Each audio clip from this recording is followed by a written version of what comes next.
भगवान बचाएगा।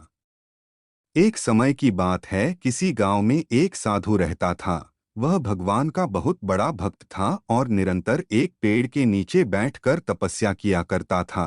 उसका भगवान पर अटूट विश्वास था और गांव वाले भी उसकी इज्जत करते थे। एक बार गांव में बहुत भीषण बाढ़ आ गई।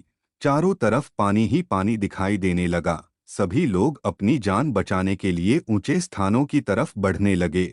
जब लोगों ने देखा कि साधु महाराज अभी भी पेड़ के नीचे बैठे भगवान का नाम जप रहे हैं, तो उन्हें यह जगह छोड़ने की सलाह दी। पर साधु ने कहा, तुम लोग अपनी जान बचाओ, मुझे तो मेरा भगवान बचाएगा। धीरे धीरे पानी का स्तर बढ़ता गया और पानी साधु के कमर तक आ पहुंचा। इतने में वहां से एक नाव गुजरी। मल्लाह ने कहा, हे साधु महाराज, आप इस नाव पर सवार हो जाइए, मैं आपको सुरक्षित स्थान तक पहुंचा दूंगा। नहीं, मुझे तुम्हारी मदद की आवश्यकता नहीं है, मुझे तो मेरा भगवान बचाएगा।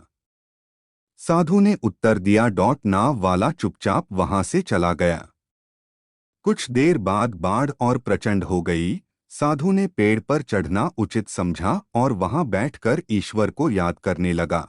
तभी अचानक उन्हें गड़गड़ाहट की आवाज सुनाई दी। एक हेलीकॉप्टर उनकी मदद के लिए आ पहुंचा। बचाव दल ने एक रस्सी लटकाई और साधु को उसे जोर से पकड़ने का आग्रह किया। पर साधु फिर बोला, मैं इसे नहीं पकड़ूंगा, मुझे तो मेरा भगवान बचाएगा। उनकी हट के आगे बचाव दल भी उन्हें लिए बगैर वहां से चला गया। कुछ ही देर में पेड़ बाढ़ की धारा में बह गया और साधु की मृत्यु हो गई। मरने के बाद साधु महाराज स्वर्ग पहुंचे और भगवान से बोले, हे प्रभु, मैंने तुम्हारी पूरी लगन के साथ आराधना की, तपस्या की, पर जब मैं पानी में डूब कर मर रहा था तब तुम मुझे बचाने नहीं आए। ऐसा क्यों प्रभु? भगवान बोले, हे साधु महात्मा, मैं तुम्हारी रक्षा करने एक नहीं बल्कि 3 बार आया। पहला ग्रामीणों के रूप में, दूसरा नाव वाले के रूप में और तीसरा हेलीकॉप्टर बचाव दल के रूप में।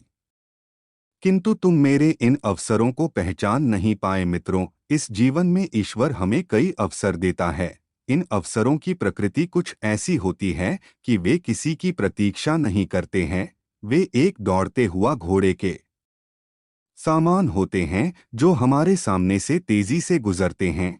यदि हम उन्हें पहचानकर उनका लाभ उठा लेते हैं तो वे हमें हमारी मंजिल तक पहुंचा देते हैं, अन्यथा हमें बाद में पछताना ही पड़ता है। दोस्तों, अगर ये कहानी आपको अच्छी लगी हो तो हमारे वीडियो को लाइक, शेयर, सब्सक्राइब जरूर करें। धन्यवाद।